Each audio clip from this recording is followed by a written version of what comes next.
नमस्कार साथियों, स्वागत है आप सभी का कैरियर एक्यूप्रेशर में। और आज आप सभी के लिए बहुत ही मुख्य विषय लेकर आया हूं, काउंसलिंग करना। तो काउंसलिंग का मतलब क्या होता है उसको हम समझेंगे। काउंसलिंग क्यों जरूरी है यह भी हम समझने की कोशिश करेंगे। जैसे आप मानकर चलो, एक बच्चा है 10वीं की 12वीं की अपनी पढ़ाई पूरी कर लेता है, तो उसके बाद क्या होता है, उसे क्या जरूरत है। 10वीं के बाद वो चाहता है 12वीं की पढ़ाई अपनी क्या टॉपिक लिया जाए, किस प्रकार लिया जाए जो वो अपना सही भविष्य सही कैरियर बना सके उस बात को। तो बहुत सारे 10वीं के बाद साइंस है, मेडिकल लाइन है, इंजीनियरिंग लाइन है, हम देखते हैं बच्चा किसमें भविष्य बनाना चाहता है। वो जो भविष्य बनाना चाहता है उस भविष्य का मतलब क्या होता है, मेन ये भी हमें समझने की जरूरत है। क्योंकि भविष्य का मतलब यह है कि वो अपनी सारी जिंदगी सुख में बिता सके, अच्छा काम कर सके, घर का परिवार का नाम रोशन कर सके। तो कैरियर जरूरी है, उसलिए काउंसलिंग जरूरी है, उसलिए ताकि वो भविष्य में उसे कोई परेशानी ना लगे। लेकिन दुख जब होता है कि अपने जिंदगी के सफर में वो चल पड़ता है और आगे जाने के बाद वो यहां मोड़ के ऊपर कहता है कि मैंने जो कैरियर का चुनाव किया था वो गलत किया है, मेरा भविष्य अंधकार में हो गया, आगे मुझे समझ में नहीं आ रहा क्या करूं मैं।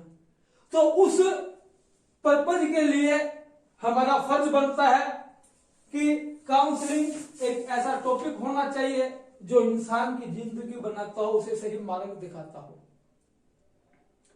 हम देखते हैं कितने ही ऐसे युवक हैं 10वीं 12वीं के बाद एग्जाम में अगर फेल आ जाते हैं, चाहे वो टीचर के डर से या पेरेंट्स के डर से या किसी भी कारणवश आत्महत्या कर लेते हैं।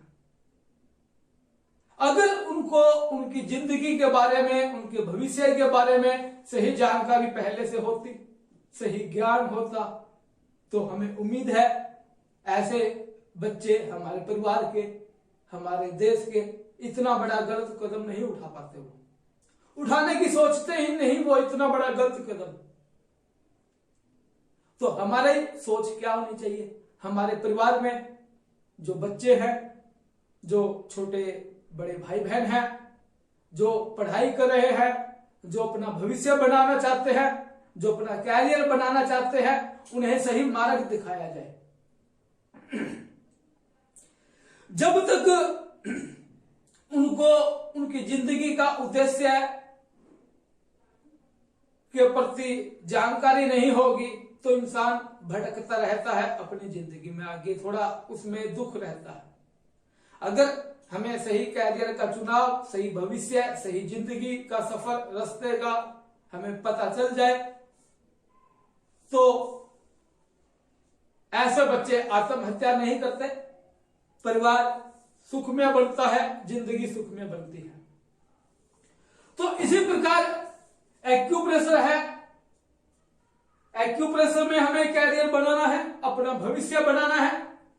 कैसे बनाना है, किस प्रकार बनाना है, क्या क्या सावधानी बरतनी चाहिए, कैसे हम एक्यूप्रेशर में अपना भविष्य का चुनाव करें, जिंदगी का रास्ते को समझे, वो हमें समझना जरूरी है। हम एक्यूप्रेशर सीखते हैं किस पर्पज के लिए, बहुत सारे कारण हैं एक्यूप्रेशर सीखने का, एक तो कारण नहीं है। अगर देखो कितने कारण हैं, वैसे तो मैं शुरू से आपको एक्सप्लेन करता आ रहा हूं। एक्यूप्रेशर की नींव में भी कितना समझाया, महिलाओं के लिए वरदान है, बच्चों के लिए वरदान है, बुजुर्गों के लिए वरदान है। तो ये देखो आप, आज छोटी उम्र से लेकर ओल्ड एज तक हर इंसान एक्यूप्रेशर को सीखने में लगा हुआ है। तो हमें सबसे पहले ये सोचना चाहिए, जो हम एक्यूप्रेशर सीख रहे हैं, सीखना चाहते हैं किस पर्पज के लिए? जब तक वो हमारा एम सही टारगेट उसका नहीं होगा, एम का लक्ष्य नहीं होगा, हम आगे नहीं बढ़ पाएंगे। तो इस बात को कैसे समझा जाए? देखो, आज एक एक्यूप्रेशर सबसे पहले वो है, हमें थोड़ा बहुत ज्ञान है, हमें इतना ज्ञान है, हम अपने परिवार में किसी को अगर दिन रात कभी भी अचानक कोई तकलीफ आ जाए, कभी कभी दर्द हो जाए, नॉर्मली छोटा मोटा, तो हॉस्पिटल में डॉक्टर के पास जाने की बजाय घर बैठे अपना थोड़ा बहुत पॉइंट वगैरह दबाया, पॉइंट लगा लिया, थोड़ा सीड लगा ली, मैग्नेट लगा लिया, कलर लगा लिया, थोड़ा बहुत हमें उतनी जानकारी हो जाए, होता है। एक तो वो पर्पज है एक्यूप्रेशर का। एक है आज सेवा भाव का। एक्यूप्रेशर जो हम सीख रहे हैं सिर्फ इतना है, हम सेवा भाव कर सके। सेवा भाव का मतलब क्या है? जैसे मान लो आप 50 साल 60 70 साल का इंसान है, बुजुर्ग, कहता भी अब जिंदगी से रिटायर हो गया, बिजनेस से रिटायर हो गया, परमात्मा पता नहीं कब बुला ले, हो थोड़ा जितना है सेवा करते रहे। तो पहले पुराने टाइम में क्या होता था, भी ओल्ड एज के लोग हैं या जैसे भी है, वो अपना एक मंच लगाकर 5-7 बैठ जाते हैं, गप्पे सप्पे लगाते हैं, पार्क में चले जाते हैं इधर उधर। तो आज क्या है, यही सोचते हैं हम थोड़ा बहुत समझ ले एक्यूप्रेशर को, हम एक ग्रुप बना ले, जो भी आना चाहेगा, घंटा 2 घंटा 3 घंटा जैसे भी है, हम वहां ये सेवा भाव करते रहे, अपना बस जिंदगी का सफर ऐसे करते रहे। धन दौलत इतना है, कोई कमी नहीं है, हमें कमाने की जरूरत नहीं है। तो एक वो भी देखा जाए तो तरीका है एक्यूप्रेशर को समझने का, सीखने का। तो जो पहला तरीका था कि सिर्फ मुझे इतना ज्ञान हो, घर में, परिवार में, रिश्तेदार में अगर छोटी मोटी वैसे ही कोई तकलीफ, दर्द वैसे आ जाए तो हॉस्पिटल ना जाना पड़े, तो उसके लिए कोई एडवांस हाई लेवल का सीखने की जरूरत नहीं है एक्यूप्रेशर, ठीक है ना। इसी प्रकार जो ये है एक्यूप्रेशर, जैसे ओल्ड एज का मैंने बताया, सेवा भाव, सिर्फ सेवा भाव और कोई मतलब नहीं है। बस आगे 5-7 यार दोस्त बैठे हैं, थोड़ा दबाया जी, हाथ पैरों में रोलर कर दिया, इंस्ट्रूमेंट कर दिया, सेवा भाव चल रही है, हमारे भी कष्ट मिट रहे हैं और उसका भी आराम आ रहा है शरीर में। तो ये सेवा भाव है, इसके लिए भी कोई ज्यादा एडवांस सीखने की जरूरत नहीं है, 1 साल 2 साल 3 साल का कोर्स करने की जरूरत नहीं है। तो आगे और क्या क्या लाइन है इसके अंदर, और भी बहुत सारे हैं, जैसे आयुर्वेदिक एक्यूप्रेशर है, चाइनीज एक्यूप्रेशर है, इलेक्ट्रो एक्यूपेंचर है, नीडलिंग सीखना चाहते हैं, या फिर एक्यूप्रेशर मसाज थेरेपी है, एक्यूप्रेशर एक्सरसाइज थेरेपी है, ठीक है ना, बहुत सारे हैं।